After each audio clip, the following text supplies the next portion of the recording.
భారీ వర్షాల నేపథ్యంలో ఉమ్మడి ఆదిలాబాద్ జిల్లా వ్యాప్తంగా కూడా అధికారులంతా కూడా అప్రమత్తం చేశారు కింది స్థాయి సిబ్బందిని. ఇప్పటికే ఆదిలాబాద్ జిల్లా వ్యాప్తంగా అన్ని ప్రాంతాల్లో వర్షాలు కురుస్తున్న నేపథ్యంలో చాలా ప్రాంతాల్లో కూడా వాగులు వంకలన్నీ కూడా ఉప్పొంగి ప్రవహిస్తున్నాయి. ప్రమాదకరంగా ఎవరు కూడా ప్రయాణం సాగించవద్దు, అందరూ కూడా ప్రికాషన్ తీసుకోవాలని చెప్పి ఇప్పటికే జిల్లా ఎస్పీ ఆదేశాలు జారీ చేశారు. ప్రజానికాన్ని సూచిస్తున్న పరిస్థితి. ఇప్పటికే క్షేత్రస్థాయిలో తర్నం వంతెనతో పాటు చాలా ప్రాంతాల్లో విజిట్ చేస్తున్నారు. ఎస్పీ గారు ఏం చెప్తారు? అసలు చాలా వర్షాలు పడుతున్నాయి, ఎక్కువ కూడా నీళ్లు ఫ్లో అవుతున్న పరిస్థితి, చాలామంది కూడా ప్రమాదకర పరిస్థితుల్లో ప్రయాణం చేయొద్దు అంటారు. ఏం చెప్తారు? అంటే ఇప్పుడు అందరు ఇంట్లో ఉండాల్సింది మనం కోరుకుంటున్నాము. ఎందుకంటే మొత్తం district machinery, administration plus police department బయట ఉన్నారు. సో దట్ అందరు సేఫ్ ఉంటారు. ఈ నెక్స్ట్ 2 days కూడా రెడ్ అలర్ట్ ఉంది మన ఆదిలాబాద్ డిస్ట్రిక్ట్లో. నిన్నటి నైట్ నుంచి బాగానే గట్టిగా వర్షం పడుతున్నాయి. దానిలో కొన్ని ప్లేసెస్లో కాజ్వేస్ కూడా ఓవర్ఫ్లో అయినాయి.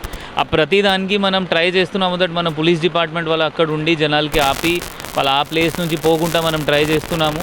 స్టిల్ కొన్ని మిగిలిపోతున్నాయి, మన దృష్టిలో రావట్లేదు. సో లోకల్ సర్పంచెస్తో కూడా ఫోన్లో మాట్లాడుతున్నాము. దట్ ఆ కాజ్వేస్ ఎక్కడైనా వాటర్ ఫ్లో అవుతున్నాయి, దయచేసి అది దాటకండి. ఎందుకంటే పైన స్మూత్ కనిపిస్తుంది, బట్ కింద లెవెల్లో చాలా ఫాస్ట్ ఉంటుంది, ప్రెషర్ ఫాస్ట్ ఉంటుంది. సో దయచేసి అది మీరు వెళ్ళకండి అంటే దానిలో అది అందరికీ సూచన ఇస్తాము. ఇది కాకుండా కొన్ని ప్లేసెస్లో చాలామంది చేపలు పట్టుకోవడానికి పోతారు. ఎక్కడైనా కొత్త ఇది ఆ వాగులాగా తయారైతే లేకపోతే స్ట్రీమ్ లాగా తయారైతే అది కూడా దయచేసి అక్కడ వెళ్ళకండి. ఎందుకంటే చాలామంది అట్లా చచ్చిపోతారు దానిలో కూడా కింద పడి. సో దయచేసి ఇంట్లో ఉండండి, పని ఉంటే బయట రండి, లేకపోతే ఇంట్లో ఉండండి. సరే, ఇప్పుడు మత్తడివాగుకు సంబంధించి కానీ సార్నాలకు కానీ ఇంట్లో చాలా పెరుగుతూ ఉంది.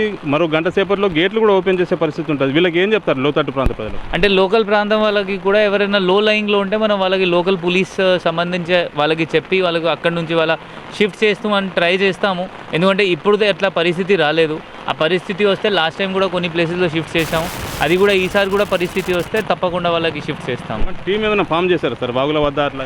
దానికి మన డిస్ట్రిక్ట్ డిజాస్టర్ రెస్పాన్స్ ఫోర్స్ 20 మందితో వాళ్ళకి హైడ్రా నుంచి ట్రైనింగ్ ఇప్పించి వాళ్ళు తయారున్నారు. ఒక బోట్ మన దగ్గర సెపరేట్ ఉంది, లైఫ్ బాయ్స్ ఉన్నారు మన దగ్గర.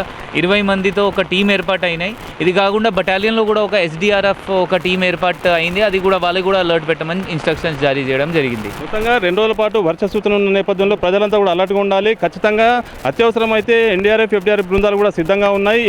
ప్రజలు ఎవరు కూడా రిస్కీగా బయటకు వెళ్ళొద్దు అని చెప్పి చెప్తా ఉన్న పరిస్థితి. Camera Srinivas TV Adilabad.